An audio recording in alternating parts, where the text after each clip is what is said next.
भाजपकडनं नारे दिले जातात, बटेंगे तो कटेंगे, हे वाह्यात वोट नारे. जिहाद हा शब्द वापरला जातो. वाह्यात नाही. जिहादचे अर्थ यांना कळते काय? जिहादचे अर्थ है संघर्ष.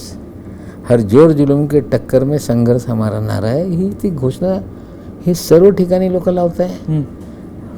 अरबी शब्द हे जिहाद, संघर्षचे अर्थ आहे तुम्ही संघर्ष केला पाहिजे. आणि संघर्ष शब्दाला अरबी सर्व शब्द आहे. आता भाजपच्या विरोधात लोक मतदान करत आहे तर तुम्ही सांगताय हे जिहाद आहे.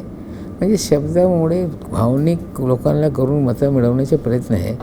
मी भाजपला बोलू इच्छितो की तुम्ही बटेंगे कटेंगे हे सगळ्या घोषणा उत्तर प्रदेशमध्ये इतका लोकांनी दिल्या. 92 साली बाबरी मस्जिद पाडण्यात आली. त्यानंतर देशभरात दंगली झाल्या. उत्तर प्रदेशमध्ये सगळं पेटून गेला उत्तर प्रदेश. कल्याण सिंगजीचं सरकार बरखास्त झाला. 4 महिन्यात निवडणुका झाली. निकालाला भाजपचे भूसपाट झाला. आता सुप्रीम कोर्टाच्या ऑर्डरने राम मंदिर तयार करण्यात आला. धर्माच्या आधारावर यांना विश्वास होता की उत्तर प्रदेश जिंकून घेऊ. अयोध्येमध्ये जागा आली नाही. तर धर्माच्या नावावर जास्त दिवस हे राजकारण चालत नाही. जे मूल मुद्दे आहेत त्याच्या राजकारण केलं पाहिजे. आता हे सगळ्या जे वाह्यात नारे देत आहे याचा फायदा होऊ शकत नाही. त्यानंतर आणखीन एक जाहिरात आलेली आहे. एक है सो सेफ है. आता आम्ही तर त्याला वेगळ्या पद्धतीने बघतो. आमचा दृष्टिकोन एकात्मतेचा आहे. हिंदू मुस्लिम शीख ईसाई सर्व धर्मीय लोकांनी एक राहिलं पाहिजे. सर्व भाषिक लोकांनी एक राहिलं पाहिजे.